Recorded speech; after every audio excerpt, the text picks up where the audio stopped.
ही से जीवन के हर पल का आनंद उठा लो। आज ही से मन की एक नई शांति पालो। समय आ गया बदलने का, समय आ गया कुछ करने का। अब उठा लो आनंद प्रतिदिन के जीवन का। हम अनुशासन और आत्म संयम पर अनुक्रम करेंगे। आज मेरे संदेश का शीर्षक है बिना कर्म अतिरिक्ताए। यही बहुत से लोग चाहते हैं, वे अतिरिक्ताए चाहते हैं। सारी अच्छी वस्तुएं और आशीष भी वे चाहते हैं, वादे और बढ़ाओ भी चाहते हैं, परंतु वे अपना कर्तव्य नहीं निभाएंगे जो परमेश्वर चाहता है कि वे निभाएं। आइए अब ध्यान दें निर्गमन अध्याय 32 पद 25 पर, जो कहता है, हारून ने उन लोगों को ऐसा निरंकुश कर दिया था कि वे अपने विरोधियों के बीच उपहास के योग्य हो गए थे। उपहास का अर्थ है कोई बड़ा सा मजाक। कहता है कि वे बेलगाम थे, अनियंत्रित थे। उन्होंने संयम से काम नहीं लिया था, पूरी तरह नियंत्रण से बाहर हो चुके थे। उन्होंने संयम से काम नहीं लिया और उनके विरोधी मजाक उड़ाते थे। न जाने कितनी बार शैतान पीछे खड़ा होकर हमारी हंसी उड़ाता है। क्योंकि हम अनुशासन और आत्मनियंत्रण से काम नहीं लेते, इसलिए वो जानता है कि हम जीवन में आगे नहीं बढ़ेंगे। बिन योग्यता अनुशासन यूं है मानो रोलर स्केटर्स पर ऑक्टोपस।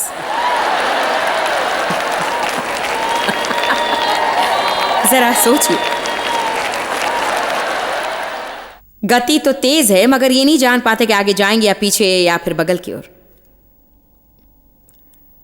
मेरे लिए संसार में इससे ज्यादा दुख की कोई बात नहीं कि एक व्यक्ति जिसे परमेश्वर ने वरदान दिए हैं और आशीष दी है, वो अपने आप को अनुशासित नहीं करता और वरदान को सही मार्ग पर ढालकर सही दिशा में चालित करने की कोशिश नहीं करता है।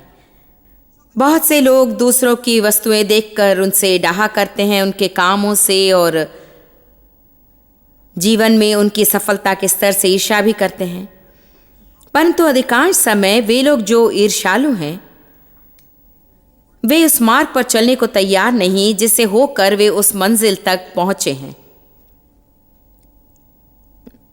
आमीन। हम कर्म बिना अतिरिक्त आय चाहते हैं। यदि हमें अपनी भावनाओं पर नियंत्रण ना हो, अपने विचारों पर नियंत्रण ना हो, मुंह पर नियंत्रण ना हो, अपनी क्रियाओं पर नियंत्रण ना हो, यदि भावनाओं को अपने पर राज करने दे, औरों के कहने पर चलें, आने वाली हवा के रुख पर चलें, सामने हर झूठ को मानते रहे, क्योंकि ये बहुत कठिन है, मुश्किल है। काश कि मैं अनुशासित होता। काश कि मैं नियंत्रण में होता। ये चीज सोचने से नहीं मिलती। सिर्फ यही नहीं, यदि आप मसीह हैं तो आप में आत्मनियंत्रण अवश्य है, क्योंकि आत्मनियंत्रण आत्मा का फल है। यदि आपकी आत्मा है तो वो फल भी आप में है, परंतु उसे काम में लगाना चाहिए, उसका विकास होना चाहिए। ये मांसपेशियों की तरह इसे काम ना करवाओ तो ये कमजोर हो जाता है। आपको नई आदतें डालनी चाहिए। आप में से बहुतों को इस संगोष्ठी में निर्णय लेना चाहिए कि जीवन के जिस किसी भी क्षेत्र में आप अनियंत्रित रहे हैं, आप एक नए स्वभाव की सृष्टि करें। कहते हैं कि नई आदत डालने में 30 दिन लगते हैं और पुरानी आदत तोड़ने में 30 दिन। बात तो बहुत सच्ची है। यदि किसी चीज को आप 30 दिन तक साथ रख लें तो वो आपकी ही हो जाती है, फिर आगे उसे करने में कठिनाई नहीं होती। यदि आप 30 दिन बहुत अधिक पानी पी लेते हैं तो 30 दिन बाद आपको पानी की प्यास लगेगी। बहुत से लोग कहते हैं मुझे तो पानी पसंद नहीं, बस पानी पी नहीं सकता। लोगों ने मुझसे यहां तक कहा कि पानी गले में अटक जाता है। जानते हैं क्यों? क्योंकि उन्हें आदत है कॉफी और सोडा पीने की, और यहाँ तक कि उन्हें पानी का स्वाद भी अच्छा नहीं लगता है। और मैं पानी बहुत पीती हूँ और मुझे सदा पानी की प्यास लगी रहती है। मैं जहाँ भी जाती हूँ पानी सदा साथ रहता है। मैं सदा ऐसी नहीं थी। देखिए, आपके लिए नई आदतों का विकास अच्छा है। आमीन। कुड़कुड़, भुन भुन और शिकायत करने की आदत को आप तोड़ सकते हैं और कृतज्ञता और सराहना प्रकट करने की नई आदत का विकास कर सकते हैं। एक को समाप्त कीजिए और दूसरे को आरंभ कीजिए। जो मन में आए आप उसे नहीं कर सकते, करना भी नहीं चाहिए जिसे आप जानते हैं कि करना चाहिए। आइए नीति वचन देखते हैं। नीति वचन अध्याय 16 पद 32 कहता है, विलंब से क्रोध करना वीरता से और अपने मन को वश में रखना नगर के जीत लेने से उत्तम है। मन को वश में रखने का अर्थ है कि आप संयम में चलते हैं। जो मन में आए आप नहीं करते। आप अपने सनक के पीछे नहीं भागते। इसका अर्थ है कि शॉपिंग के लिए आप जा सकते हैं। जब लाल निशान देखते हैं जो कहता है 75% छूट और आप उसे खरीदने के लिए इतने उतावले हो जाते हैं जिसकी आपको खास जरूरत भी नहीं, चूंकि ये बिक्री के लिए है। मगर आप ऐसा नहीं कर सकते यदि आपको पता हो कि इतनी क्षमता आप में नहीं और जिसे आप चाहते हैं उसकी घर में जरूरत भी नहीं है। जब आत्मा पर आपका बस है तो सनक आपको चालित नहीं करता है और चमचमाती धारणाएं और नई सूझें। जो अत्यधिक खाना खाते हैं वे बस मुंह भर लेते हैं, उन्हें पता भी नहीं चलता कि क्या खा रहे हैं। वे चीजें देखते हैं, जानबूझकर चुनते भी नहीं। सामने मिस्री की डली रखी है और अरे 1 पीस चॉकलेट, अरे कॉफी मशीन पर चलो, पता ही नहीं मूंगफली कौन लाया। और वे सोचते भी नहीं और चीजों का चुनाव भी नहीं करते और वे लोग ये भी नहीं कहते कि क्या मुझे ये चाहिए। यही सही है, बस वे कर जाते हैं और फिर बाद में काश कि मैंने उसे नहीं किया होता। मैंने उसे क्यों किया? क्या आप नहीं जानते कि शैतान को ये कितना अच्छा लगता है? जरा सोचिए तो सही, वो हाके जा रहा है। ओह अरे बेवकूफ। क्योंकि शैतान जानता है कि यद्यपि जो कुछ भी इस पुस्तक में लिखा है और वो हमारी भलाई और सुरक्षा के लिए है, शैतान जानता है परमेश्वर हमारे लिए ये सब नहीं करेगा। पवित्र आत्मा राह दिखाता है। वो विवश नहीं करता, ना हेरा फेरी। वो हमें याद दिलाता है। बाइबल कहती है पवित्र आत्मा हमें केवल याद दिलाएगा। पवित्र आत्मा याद दिलाएगा, इसे खरीदने की जरूरत नहीं। पवित्र आत्मा याद दिलाएगा, इसे खाने की जरूरत नहीं। पवित्र आत्मा याद दिलाएगा कि जाकर व्यायाम करो। पवित्र आत्मा बताएगा टेलीविजन ऑफ करके जाकर सो जाओ, क्योंकि यदि ऐसा ना करो तो कल तुम थके होगे। क्या आप खुश नहीं कि आज आ पाए?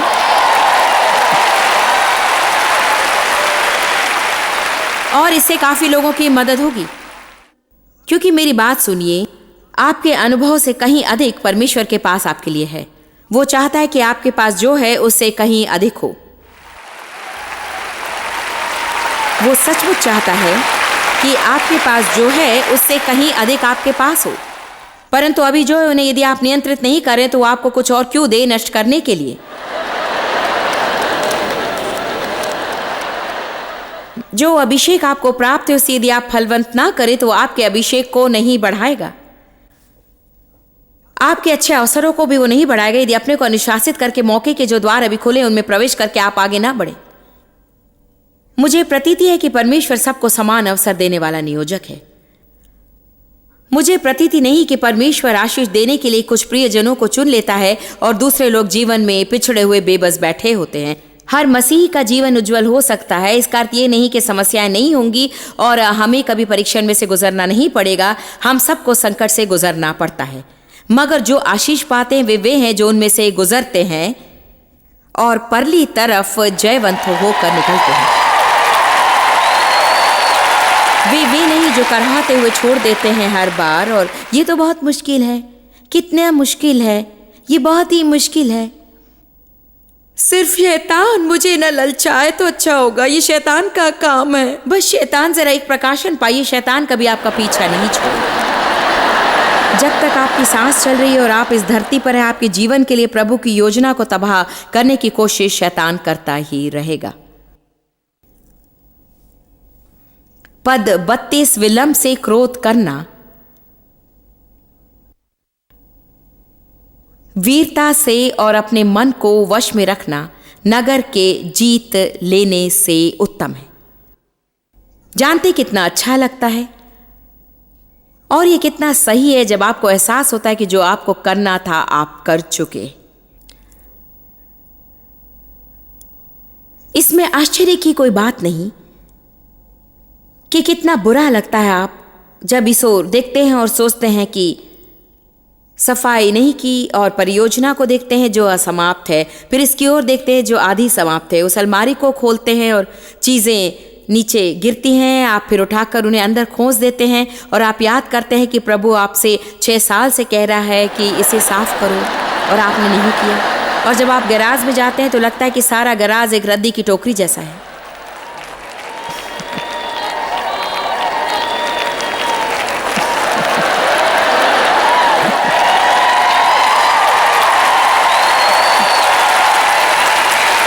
एक बात जानते हैं, आपको अपने बारे में अच्छी अनुभूति होनी चाहिए। मैं चाहती हूं कि आपको आत्मविश्वास की शक्ति से पूर्ण होना चाहिए। आप में आत्मविश्वास होना चाहिए। ये सच है, यदि आप पवित्र आत्मा की सुनकर उसके बताए मार्ग पर चलना शुरू ना करें तो आपको सच्चा आत्मविश्वास कभी नहीं मिलेगा। हमें वो साहस कभी नहीं मिलेगा जो परमेश्वर चाहता है, यदि हम परमेश्वर के बताए कर्म ना करें। धन्यवाद यीशु। और आप लोग जो टेलीविजन देख रहे हैं, मैं आपसे भी बोल रही हूं, टेलीविजन को आप ऑफ ना कर दें सिर्फ इसलिए कि मैं अनुशासन और संयम पर शिक्षण दे रही हूं। नहीं नहीं नहीं नहीं, ऐसा मत कीजिए। यदि आप चाहें तो चैनल बदल सकते हैं, मगर मैं उस चैनल में भी हो सकती हूं।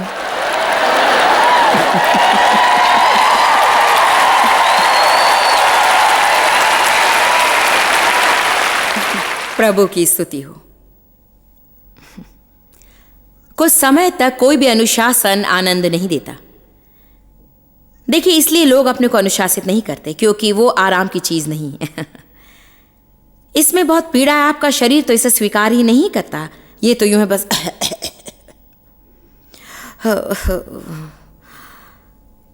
मैं अलमारी साफ करना नहीं चाहता। मैं कसरत करना नहीं चाहता। मैं सोफे पर लेटकर मूंगफली खाना चाहता हूं।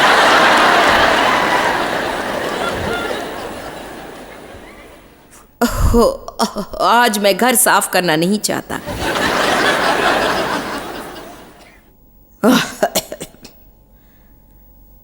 कोई भी अनुशासन आपको तात्कालिक आनंद नहीं देता। यह दर्दनाक मालूम होता है, यह पीड़ा से भरा है, किंतु बाद में इससे धार्मिकता का शांतिपूर्ण फल निकलता है।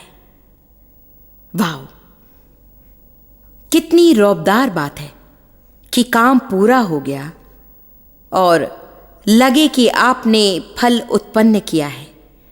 फल उत्पन्न करने के लिए हमारी रचना हुई है। और मेरी बात मानिए, लोग फल उत्पन्न ना करें तो वे सुखी नहीं होंगे, संपूर्ण नहीं होंगे, खोया खोया सा कुछ लगेगा। आज हमारे सामने सच्ची समस्या है। चारों ओर बहुत से लोग बहुत व्यस्त हैं, मगर वे फिर भी फलवंत नहीं हैं। कुछ लोग तो दिन भर लोग इतने व्यस्त रहते हैं कि शाम को वे बता भी नहीं सकते कि उन्होंने किया क्या, बस दिन भर व्यस्त रहे।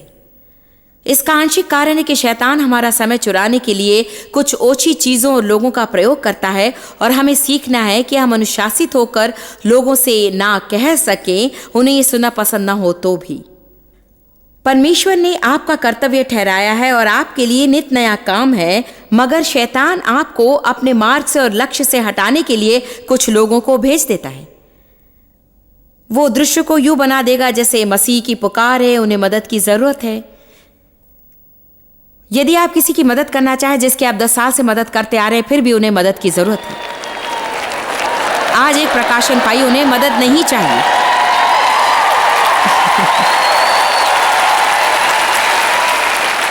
जो प्रकाशन मुझे मिला था वो था कि मैं उनकी मदद कर चुकी जिन्हें सदा मदद की जरूरत है, मगर आप चाहे जितनी मदद उनकी कर दे, उनकी जरूरत पूरी नहीं होती। जानते इसे मुझे क्या मालूम होता, उन्हें मदद की खास जरूरत नहीं, वे बस अपनी समस्या की बात करना चाहते हैं। आपकी शक्ति चूस लेने के लिए शैतान उनका इस्तेमाल करता है। वे सामने आते हैं और आपका सब कुछ चूस लेते हैं। मैं उन लोगों से मेलजोल चाहती हूँ जो मेरे जीवन में कुछ जोड़ सकें। मैं उनके आसपास नहीं होना चाहती जो लेने वाले और झपटने वाले हैं और चूसने वाले हैं। आमीन। जानते हैं इसमें भी अनुशासन चाहिए कि हम उन लोगों से मुंह मोड़ लें जो ये सोच लेते हैं कि आप बड़े नीच हैं, क्योंकि आप कभी आप उन्हें मिलने वाले नहीं। एक बात ध्यान से सुन लिया, आपका जीवन, आपका भविष्य और आपका भाग्य बड़े खतरे में है। किसी को अधिकार नहीं कि आपका भाग्य चुरा ले। परमेश्वर का दिया भाग्य और भविष्य, परमेश्वर जिसके लिए ना कहे आपको भी ना कहना शुरू कर देना चाहिए, और जिसके लिए परमेश्वर हाँ कहे हाँ।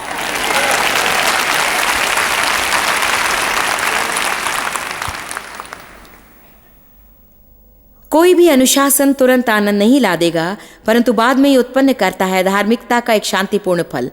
उनके लिए जो इसके द्वारा प्रशिक्षण ले चुके हैं, परमेश्वर की आंखें इधर उधर उन लोगों को ढूंढ रही हैं जो पूंजी लगाने को तैयार हैं इसी वक्त, बाद में किसी उत्तम घटना के उत्पन्न होने के लिए।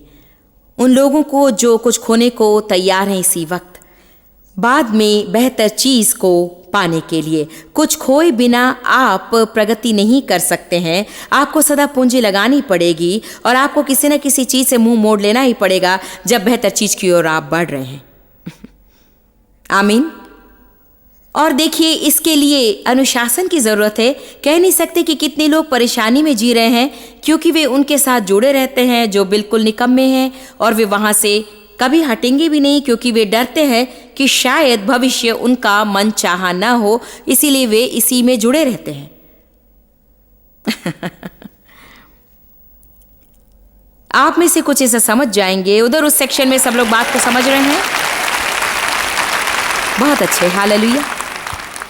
मेरी ओर ध्यान दे। एक बड़ी चीज मुझ में है, लोगों को मैं उस जीवन में देखूंगी जिसे देने के लिए यीशु मरा। यही कहना है मेरा। मैं सबको सुखी देखना चाहती हूँ।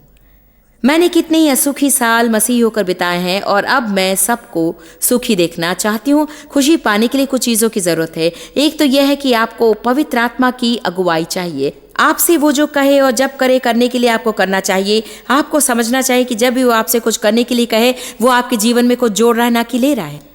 वो यदि आपसे कुछ कठिन भी करने को कहे तो वो उत्तम फल देने के लिए ही है, परंतु उत्तम फल बाद में ही आएगा। लेकिन हम चाहते कि हमारे सारे काम पल भर में ही हो जाए। पहुंचते ही यदि हमें ना मिले तो हमारे पास प्रतीक्षा का समय नहीं।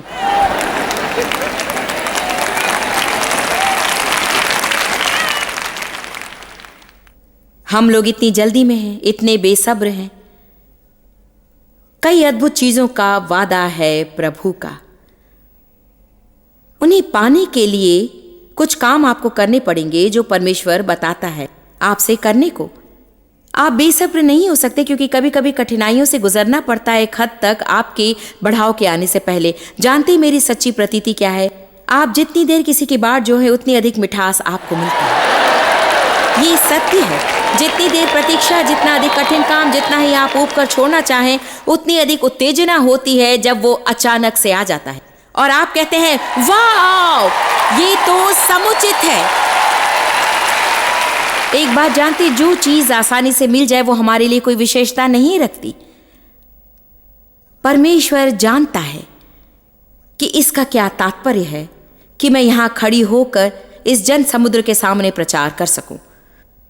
जानते हैं क्यों? हम आज ही बातें कर रहे थे कि कैसे हमने अपनी सेवकाई घर के तहखाने में शुरू की थी और लोगों ने हमारे घर के छोटे कमरे में प्रार्थना की थी। हमारा पहला संगीत का टेप रिकॉर्ड किया गया था हमारे सप्लाई क्लोजेट में। हमारा पहला रेडियो रूम घर के एक और कोठरी में बना और हमारे शुरू के रेडियो शो घर की एक और कोठरी में रिकॉर्ड हुए। हाँ, मैं अब भी यही हूं, ये सही बात है। यही मेरा साक्ष्य है, मैं अब भी यही हूं। कदम दर कदम प्रभु ने कार्य बताया और हमने किया। ये आसान नहीं था और हमें बहुत सी चीजों की बाट जोहनी पड़ी। हर बात में अनुचित देर लग जाती थी और हर चीज का मूल्य भी क्षमता के बाहर का ही लग जाता था। राह में निराशाओं का तांता लग जाता था, किंतु क्या बताएं। और आप देखते हैं अचानक बाद में आ गया। अभी तो सोचते भी डर लगता है कि कितनी बार हमने छोड़ देना चाहा, मगर अब कितने कृतज्ञ हैं कि हमने ऐसा नहीं किया।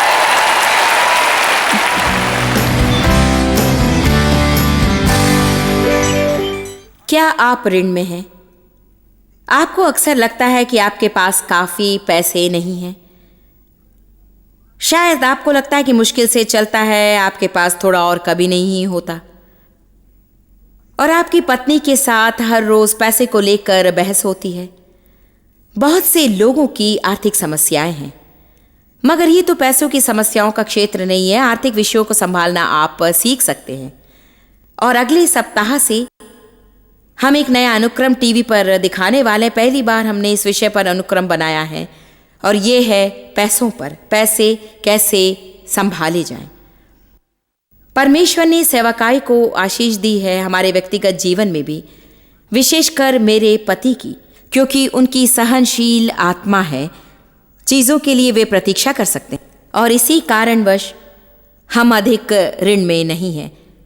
वास्तव में सेवकाई में कोई ऋण नहीं। हमारे व्यक्तिगत जीवन में भी इस समय तक कोई ऋण नहीं है, लेकिन बात ऐसी सदा नहीं थी। परमेश्वर ने हमें जिन सिद्धांतों का प्रयोग करना सिखाया था, उन्हें यदि आप सीख लें तो आप ऋण मुक्त जीवन जी सकते हैं। सो अगले सप्ताह हमसे अवश्य सम्मिलित होइए और अपने पैसों को संभालना सीखिए।